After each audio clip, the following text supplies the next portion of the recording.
Okay, watch this. Watch this. This is my iPad. This is my iPad. I have this cover on the iPad. I got this cover on the iPad, and the interesting thing about it is that if I close it, and I start trying to scratch it, the iPad, the most valuable part of the iPad is not damaged. This ain't the most valuable part of the iPad. This is the covering. I can replace this with minimal money, but I can't replace this with minimal money. Can I help you? Now watch this. My iPad was given to me. I'm about to take you somewhere. My iPad was a gift. My iPad was a gift, and not from family, so it didn't come out of my own account. It didn't come from, it came from somebody totally disconnected to me who values and loves me. Watch this. My iPad is a gift. So if this breaks, now in order to get a new one, I gotta spend my own money when I had a gift. Okay, you missed it. God has given you gifts that didn't cost you nothing, but if you damage it, now you gotta pay for it to get it fixed. Okay, you didn't even have to go through that. You didn't even have to go, because what he gave you, and all you had to do was to cover it. Well, when you have a relationship with God that's healthy, he will cover you from the anxiety that damages your gifts, damages your relationships, damages your mindset, damages your self-esteem. God's really trying to cover you. That's why you need to get away. That's why you need to disconnect. That's why you need to seek God. That's why you need to worship, so you can be covered. Because if you ain't covered, you're going to damage yourself, and you're going to damage everybody else around you. But when you covered, you don't have a nervous breakdown. When you covered, you really do laugh some stuff off. When you covered, you really do say, you know what, I ain't worried about it, because all things work together for good to them who love. When you're covered, you don't lose your mind. You don't jump off a bridge. You may cry, but you declare weeping may endure for a night. But hey, hey, hey, joy comes in the morning when you're covered. Slap somebody high five and tell them, I'm covered.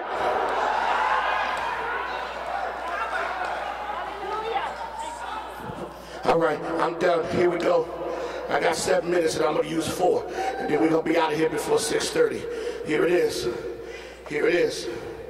Here's the last thing. And this is probably why we're at the Rosen Shingle Creek.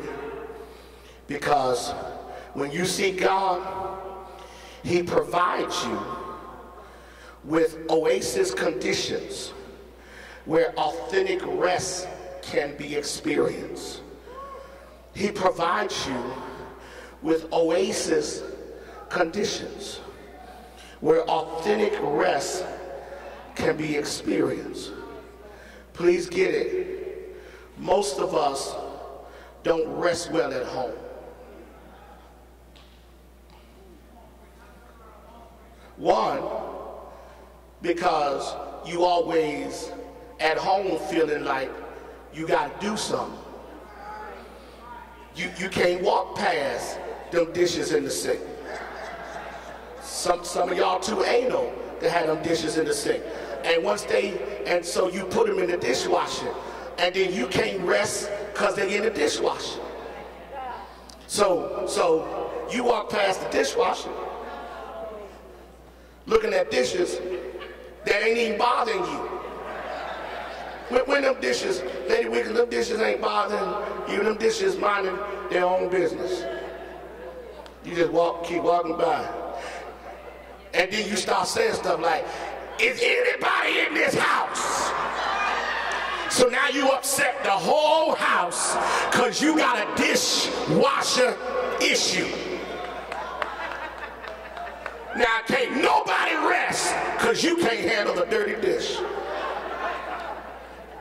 Most people can't rest because your day off is your day to do something.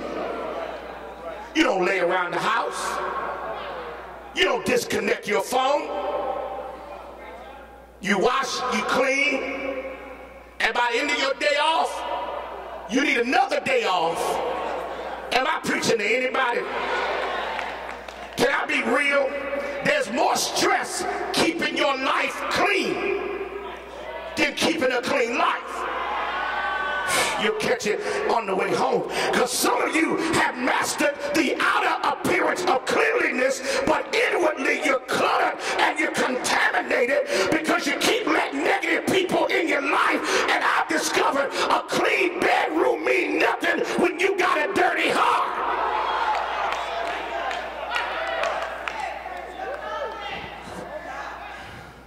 So you want to know what God tries to do? He tries to create time with him where it becomes an oasis. And Bishop, I purposefully and intentionally chose the word oasis because an oasis is a unique experience. It's in the middle of a desert. An oasis is in the middle of nothing but dry, arid conditions. And Pastor Kim, if you take 2 feet, if you step 2 feet, you back in the desert. The oasis is designed to contradict what you got to live in most of the time. Walter Scott Thomas said something, Bishop Walter Scott Thomas said something to me, and I've said this 100 times in St. Paul, but it's probably one of the most amazing things because it is so true at this stage in my life. Bishop Thomas once said to me, he said, John, you can't do the work of God at the level you're called to and have both a stressful public life and a stressful private life. He said, honestly, you gotta learn to create a simple private life, because you can't make your public life simple. Some of you at a place in your life, it ain't simple no more, and ain't nothing you can do to make it simple. You are who you are, and what you do causes attention to be drawn to you. You can't help it, Bishop. The title Bishop made it complicated. The title pastor made it complicated. Some of you, Regina, are leaders in your church, and Cookie, it don't matter how hard you try. You can't make it simple, Fontaine. It is what it is. Whenever you step on church ground, you become demanded upon. Veronica, every time, Cheryl, you accept a new assignment, you complicate your life. You got to get that. When you got married, you added another level of stress. It doesn't have to be a negative thing, but it's the reality.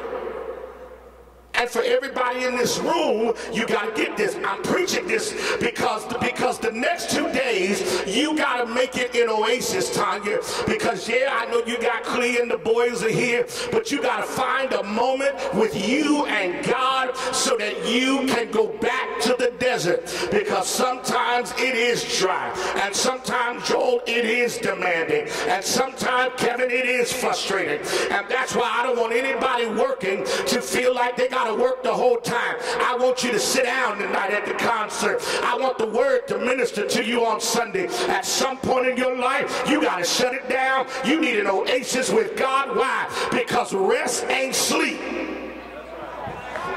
And that's the mistake we make. We think rest is sleep. Rest ain't sleep, because you can use sleeping pills to go to sleep. But rest is when you are rejuvenated to handle your life. Rest is when you find peace in the middle of the storm. Rest is when you don't feel like you got to be like everybody else, and God reassures you that you're his child. When you have rest, your disposition is healthy. When you have rest, you ain't so easily agitated. When you have rest, you don't get mad so easily. When you have rest, you don't have emotional breakdowns. When you have rest, you know how to talk to folk, because you ain't so on edge all the time. When you have rest, you ain't got to be sarcastic, because you understand that a restful